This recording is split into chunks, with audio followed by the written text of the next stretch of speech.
Hello, this is Sandy Milam, and I've been asked to do several videos to talk about different things, different topics, and one of them is Halloween. And a lot of people don't celebrate Halloween for religious reasons, and understandably so because it comes from pagan roots. Halloween comes from the Samhain festival, celebrated by the Celtic people in the 11th and 12th century. They had different symbols and different things that denotes evil, and they worshipped everything else but God. They believed in evil spirits. And that's one of the reasons why people wore costumes, to ward off evil spirits. There are other things that are disturbing about this holiday that people don't really know about the origins of, but you talk about the resurrection of the dead and zombies and different other things that have integrated their way into modern society.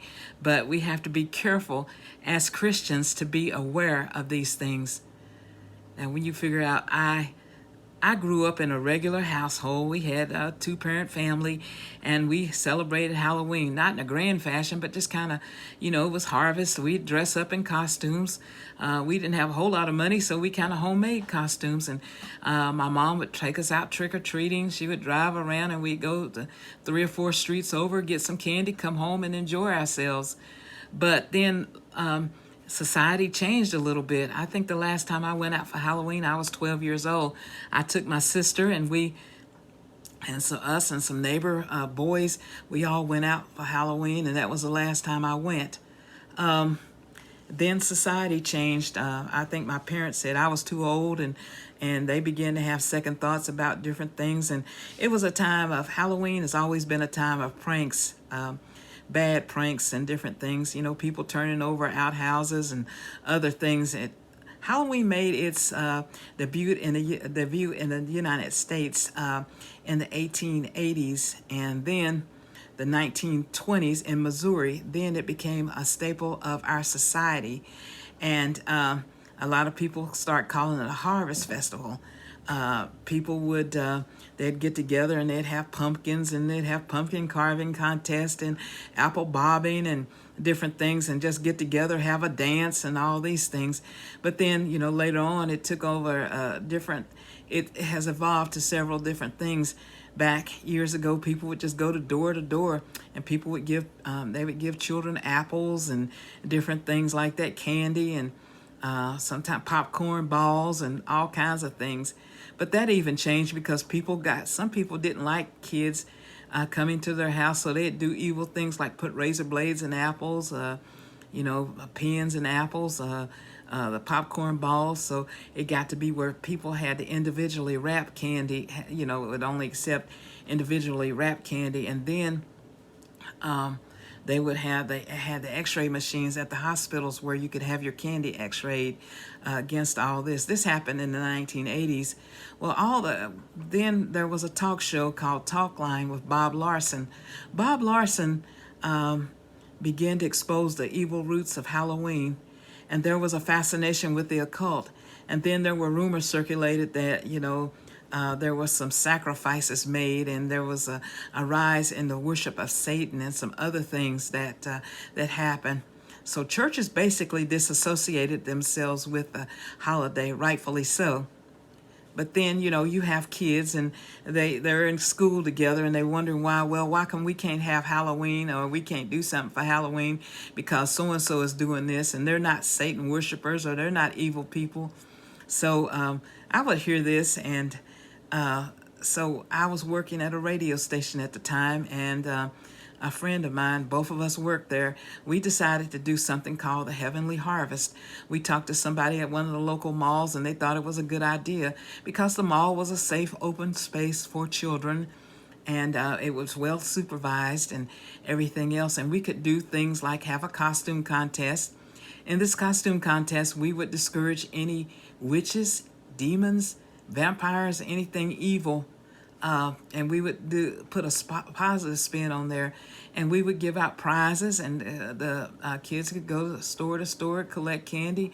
We'd have music, and eventually a puppet show. So it was all kinds of things for kids to do, and that went on from 1987 to 1999. Then the tide changed again because churches realized they were going to have to do something. So they started doing the trunk or treat or harvest festivals. And the trunk or treat was the thing where you had people pull in a parking lot and the kids would go, you'd have your trunk open, the kids would go and collect candy. The Harvest Festival was a whole lot of different things. They would have food and pizzas and different things. They'd have games to play, and you'd have a costume contest. They'd sometimes even show a movie, all kinds of different things like that. So churches began to get involved.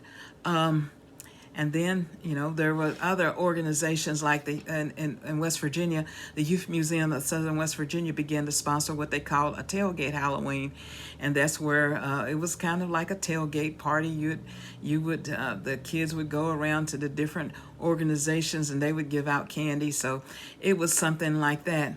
But you have to understand that the Christian point of view is not is important because the Bible speaks a lot about demonic activity, that we wrestle not against flesh and blood, but against principalities, against spiritual wickedness in high places, and also that Satan goes around to and fro in the earth seeking who he could devour.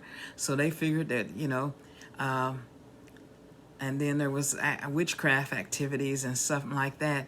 And we had a rise in people saying they worship Satan and all kinds of things like that. So people began to disassociate themselves with the Halloween festival. But what I wanted to tell you to do is just you examine your heart and decide what you want to do for yourself. Don't let anybody tell you anything different. I know that a lot of times people go to, they have kids, they take them to what they call safe neighborhoods. That's a neighborhood that's been established and all the neighbors know each other. They've been well established and they're sometimes even leaders in the community, and they would give out candy and everything has to be individually wrapped. As a Sunday school teacher, I would bag up candy and give it to my kids. I taught seventh grade Sunday school for a long time, and I would just bag their candy up, get candy and bag it up and give it to them and different things like that.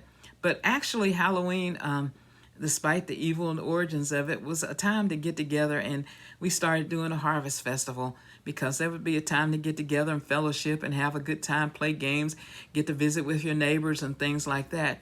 But you have to decide in your heart what you want to do about Halloween, whether or not you want to celebrate it. You want to just do, not to celebrate it because of the origins of it, or you just have to, you let your kids dress up and just have a good day. There's so many different things. There are so many different angles that you can have with this. But just remember the roots and remember why you're doing something. Don't do it just because. When you take up a tradition, you need to find out the origins of it, and you don't need to just do it because everybody else is doing it.